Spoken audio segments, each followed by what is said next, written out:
মোর মধ্যে যে আজি এতে দৃঢ়তা তা তো তোমার থেকেই পাওয়া। আমার এখন মনে হচ্ছে আমি ভুলই করেছি। না ভূমি দিদি, ভুল করার লোক তো তুমি নাও। তুমি জীবনে কোনো দিন ভুল করতে পারো না। কাজল, লক্ষ্মী বোন আমার, আমি তোকে আবারও রিকোয়েস্ট করছি, তুই কটা দিন চন্দনকে এখানে আসতে বারণ কর। তোর জীবনের ওপর দিয়ে অনেক ঝড়ঝাপটা গেছে, আর নতুন করে কোনো ঝড়কে ইনভাইট করিস না। মোর মনে হচ্ছে কিচ্ছু হয়েছে যা তুমি মতে বলছো না। আমি বললে তোর ভালো লাগে? হ্যাঁ, ভালো লাগবে, ভালো লাগবে ভূমি দিদি। প্লিজ ভূমি দিদি, যা হয়েছে মতে খুলে বলো। মু জানতে চাই, মু আর অন্ধকারে থাকতে চাই না।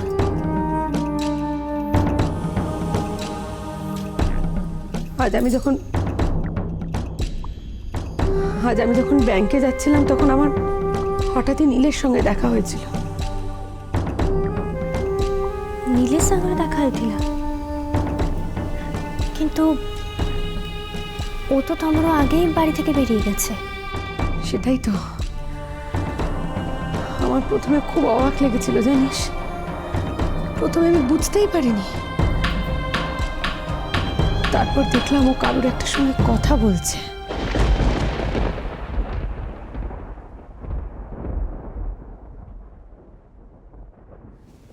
কার সঙ্গে কথা বলছে গেস করতে পারছিস তুই?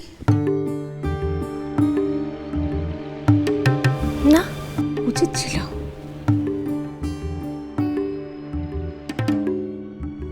আরশির সঙ্গে। কি?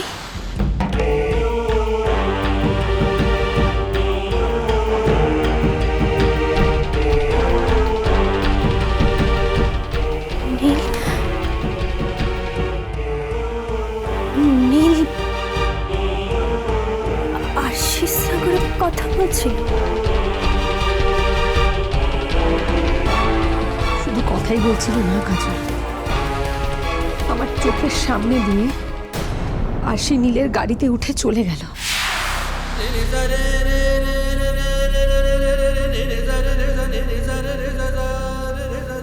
বাহ বাহ বাহ বাহ বাহ, অসাধারণ, অসাধারণ ভূমি দিদি। এরপরেও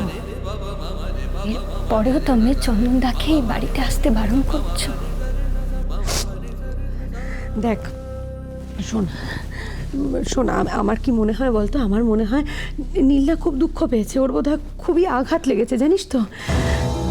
ও যেটা বিশ্বাস করছে সেটা ভুল, আমরা সবাই জানি সেটা ভুল, সেটা ঠিক নয়, কিন্তু ও তো বুঝছে না। ও ভাবছে ও যেটা বিশ্বাস করছে সেটাই ঠিক, আর ঠিক এই জায়গা থেকে যত কি প্রবলেম ভূমি দিদি, কি প্রবলেম সেই জায়গা থেকে? আজ এই মোর সাগরে নীলের একটা গন্ডগোল হয়েছে, আর তারপরে ও আরশিকে নিয়ে অন্য কোথাও চলে গেল।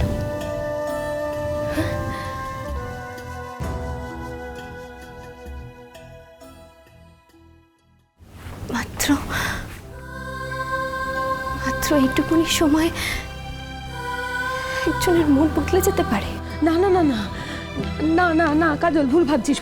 শোন, আমার কি মনে হয় জানিস তো, এই তো রাস্তায় যেতে যেতে হঠাৎই বোধহয় ওদের দুজনের দেখা হয়ে গেছিল, ইন্টেনশনাল নয় ব্যাপারটা। তাহলে বুঝে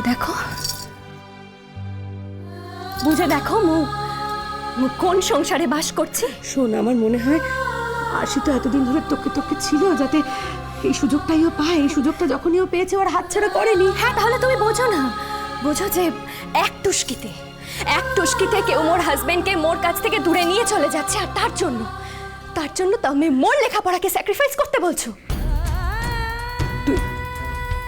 তুই বোধহয় একটু নিজের মতো করে ভাবছিস কাজল। শোন, আমার মনে হয় তুই একটু খোলা মনে ভাব, তুই একটু খোলা মনে ব্যাপারটাকে ভেবে দেখ। তুই যেরকম ভাবে দেখছিস ব্যাপারটাকে সেটা হয়তো ঠিক নয়। আর কি রকম হতে পারে বলো, আর কি রকম হতে পারে ভূমি দিদি? এতে কাণ্ড কীর্তির পরে, এতে ঘটনা ঘটার পরেও সবকিছু ভুলে এই বাড়িতে ফিরে এসেছি। আর দেখো, মাত্র কয়েকটা মাস যেতে না যেতেই ও আবার সেই পুরনো খেলায় নেমে পড়লো। না বৌদি দিদি, না না, এতে দিন মুছে অন্যায় যে অপমান মুখ বন্ধ করে সহ্য করে নিয়েছি, আর নয়। আজই কিন্তু আমি আর কোনো অপমান, কোনো অন্যায় মুখ বন্ধ করে সহ্য করব না। ওর জীবন, ওর জীবনে যা খুশি তাই করতে পারে, যা ইচ্ছে তাই করতে পারে, কিন্তু ওর সেই জীবনের সঙ্গে মো আর জড়িয়ে থাকবো না।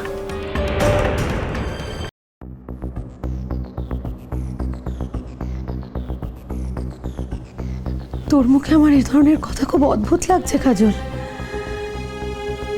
কোনোদিন তো শুনিনি, তাই খুব নতুন লাগছে শুনতে। হয়তো আগে সাহস ছিল না, এই কথাগুলো বলার মতো ভাষা ছিল না মোর পাখরে। আজ সেই সাহসটা আছে, তাই সাহস করে সত্যি কথাগুলো মোর জোর দিয়ে বলতে পারছি। এটা তো মোর কোনো সে অপরাধ নয় ভূমি দিদি। কাজল, কাজল, তুই তো সংসারটার দিকে একবার তাকা। তোকে একবারের জন্য আমি বলছি না যে তুই লেখাপড়া আর করবি না, তুই অবশ্যই করবি লেখাপড়া, কিন্তু এই কটা দিনের জন্য তুই এটা বন্ধ কর, একটু বন্ধ রাখ, নীলের কথাটা একটু শুনে নে। আর নতুন করে নীলকে আরশির খপ্পরে পড়তে দিস না কাজল। তুই তো নীলকে চিনিস, ও প্রচন্ড জেদি। ওর মনের কথা তোকে কিচ্ছু বলবে না, শুধু তোকে দেখানোর জন্য ডেসপারেট হয়ে আবার আশির সঙ্গে মেলামেশা শুরু করবে। আর এতে কি হবে, কার ক্ষতি হবে? তোর সংসারটা তো ভেঙে চুরমার হয়ে যাবে। ওর মনের দায় তো মোর নয়, ওর মনের দায়ও মোর নয়, ওর স্বভাবের দায়ও মোর নয়। এটি যদি ওর স্বভাব হয়ে থাকে যে মতে দেখানোর জন্য, মতে শাস্তি দেওয়ার জন্য আবার ও আশির সঙ্গে সে একই কাজ করবে, মেলামেশা করবে, নিজের জীবনটাকে তছনছ করে দেবে, তাহলে মু তো সেটি মানি বলি। আর সব চাইতে বড় কথা হলো, মু তো শাস্তি পাওয়ার মতো কোনো কাজই করিনি। এখন আমার মনে হচ্ছে তুই করছিস।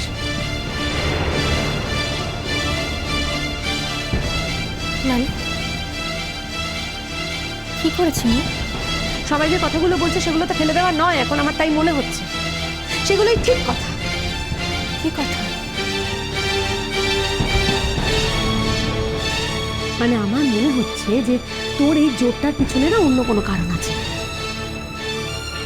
মানে শোন, তোর আর চন্দনের রিলেশনশিপটা ঠিক কিরকম রে? হ্যাঁ, আমাকে একটু এক্সপ্লেন করতো কিরকম। নর্মাল টিচার স্টুডেন্টের মতোই রিলেশনশিপ তোর, নাকি অন্য কিছু? ভূমি দিদি,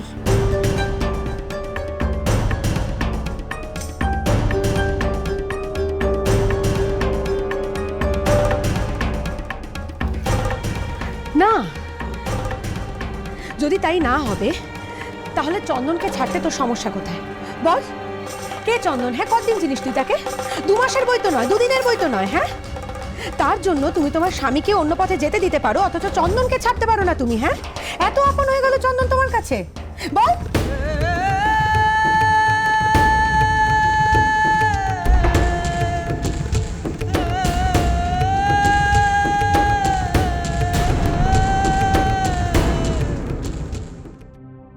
তার মানে তুই এই ব্যাপারে আমাকে কোনো রকম সাহায্য করতে পারবি না, তাই তো?